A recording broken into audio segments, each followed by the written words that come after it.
क्या आपने कभी रुककर सोचा है कि ये वर्ल्ड, ये लाइफ सच में रियल है, या ये सब एक बड़ा सा इल्यूजन, एक डिजिटल सपना हो सकता है? ये सवाल नया नहीं है।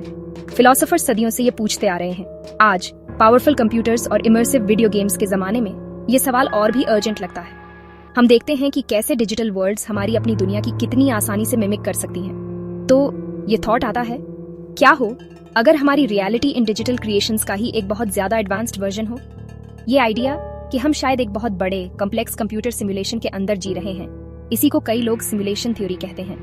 इमेजिन करो एक ऐसा कंप्यूटर प्रोग्राम जो इतना डिटेल्ड हो कि उसके अंदर रहने वाले बीइंग्स ये माने कि उनकी वर्ल्ड ही अकेली है, वो अपनी डेली लाइफ्स जीते रहेंगे, इस बात से अनजान कि उनका वेरी एग्जिस्टेंस शायद लाइंस ऑफ कोड हो। साइंस फिक्शन जैसा लगता है ना? फिर भी कुछ बहुत सीरियस थिंकर्स इस पॉसिबिलिटी के बारे में सोच रहे हैं। उन वीडियो गेम्स के बारे में सोचो जो हम में से कई लोग आज खेलते हैं, वो इनक्रेडिबली रियलिस्टिक होते जा रहे हैं। अब इस टेक्नोलॉजिकल एडवांसमेंट को फ्यूचर में बहुत आगे ले जाओ। इमेजिन करो एक ऐसी सिविलाइजेशन जो हमसे मिलियंस ऑफ ईयर्स आगे हो। वो किस तरह के सिमुलेशंस क्रिएट कर सकते हैं? क्या वो इतना परफेक्ट सिमुलेशन क्रिएट कर सकते हैं कि उसके इनहैबिटेंट्स को शक भी ना हो? ये इनिशियल क्वेश्चन, क्या हम सब एक सिमुलेशन में हैं, और भी कई सवालों का पिटारा खोल देता है। सिमुलेशन में रहने का आइडिया फिलोसोफर निक बॉस्ट्रॉम की वजह से ज्यादा पॉपुलर हुआ। 2003 में उन्होंने एक पेपर पब्लिश किया जिसने कई लोगों को हिलाकर रख दिया। बॉस्ट्रॉम ने ये नहीं कहा कि हम डेफिनेटली एक सिमुलेशन में हैं। इंस्टेड उन्होंने एक लॉजिकल पजल सामने रखा। उन्होंने सजेस्ट किया कि 3 में से एक पॉसिबिलिटी सच होनी ही चाहिए। आइदर हमारी जैसी civilisations super advanced simulations create करने से पहले ही एक्सटिंक्ट हो जाती हैं, और एडवांस्ड सिविलाइजेशंस ऐसे सिमुलेशंस क्रिएट करने में इंटरेस्ट खो देती हैं, और हम ऑलमोस्ट सर्टेनली अभी एक सिमुलेशन में जी रहे हैं। अगर सिविलाइजेशंस काफी लंबे समय तक सर्वाइव कर पाती हैं, तो वो लाइकली हाईली डिटेल्ड सिमुलेशंस चलाने की टेक्नोलॉजी डेवलप कर ही लेंगी। ये एंसेस्टर सिमुलेशंस हो सकते हैं, अपने पास्ट के रिक्रिएशंस, शायद हिस्ट्री स्टडी करने के लिए या एंटरटेनमेंट के लिए। अगर ऐसे बहुत सारे सिमुलेशंस क्रिएट किए जाते हैं, तो सिमुलेटेड बीइंग्स की संख्या ओरिजिनल बेस रियलिटी के बीइंग्स से कहीं ज्यादा होगी। स्टैटिस्टिकली ये ज्यादा प्रोबेबल हो जाता है कि हम सिमुलेटेड लोगों में से हैं, सिमुलेटर्स में से नहीं। इसका मतलब है कि हमारे आसपास की वर्ल्ड शायद फंडामेंटल रियलिटी ना हो।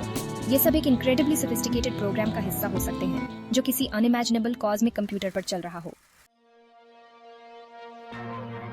मॉडर्न फिजिक्स की एक सबसे चौंकाने वाली बात सिमुलेशन थ्योरी को सपोर्ट करती है। ये क्वांटम मैकेनिक्स से आता है, स्पेसिफिकली डबल स्लिट एक्सपेरिमेंट से।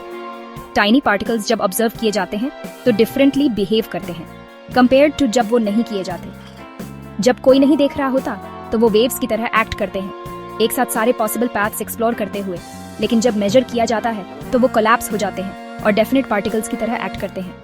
ऐसा लगता है मानो रियलिटी खुद एक ऑब्जर्वर का इंतजार करती है, ये डिसाइड करने से पहले कि उसे क्या बनना है।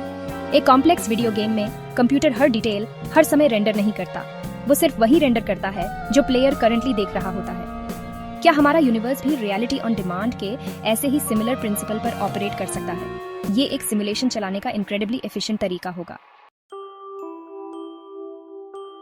ग्रैंड थ्योरीज के अलावा एवरीडे ह्यूमन एक्सपीरियंसेस कुछ लोगों को सोचने पर मजबूर करते हैं कि क्या उन्होंने रियलिटी के पीछे का कोड देख लिया है। क्या आपने कभी डेजा व्यू एक्सपीरियंस किया है? वो स्ट्रेंज फीलिंग कि आपने ये एग्जैक्ट मोमेंट पहले भी जिया है। या उन इम्पॉसिबल कोइंसिडेंसेस के बारे में क्या, जहां unrelated events meaningfully line up हो जाते हैं। कंप्यूटर सिमुलेशंस की लैंग्वेज में इन्हें ग्लिचेस की तरह सोचा जा सकता है, जैसे एक सॉफ्टवेयर प्रोग्राम में बग हो सकता है। शायद हमारी सिमुलेटेड रियलिटी में भी अपनी ओकेजनल गड़बड़ियां, हिकअप्स होती होंगी। डेजा व्यू का एक मोमेंट शायद सिमुलेशन का कोई प्रीवियस स्टेट रीलोड करना हो सकता है। एक अनकैनी कोइंसिडेंस शायद एक पोरली रैंडमाइज्ड इवेंट हो सकता है। वर्ल्ड पैटर्न्स से भरी हुई है। मैथमेटिशियंस इन्हें नंबर्स में ढूंढते हैं, फिजिसिस्ट नेचर के लॉज में, बायोलॉजिस्ट लाइफ के स्ट्रक्चर्स में। अगर हम एक सिमुलेशन में हैं, तो ये पैटर्न्स गेम के रूल्स होंगे जो सिस्टम में प्रोग्राम्ड होंगे। यूनिवर्स की फाइन ट्यूनिंग एक और पॉइंट है जो अक्सर उठाया जाता है। अगर ये कॉन्स्टेंट्स थोड़े से भी डिफरेंट होते तो हम यहाँ नहीं होते। क्या ये कॉस्मिक लक है या सिमुलेटर्स का केयरफुल डिजाइन? अगर हम एक सिमुलेशन में जी रहे हैं, तो अगला बड़ा क्वेश्चन है, इसे किसने क्रिएट किया और क्यों?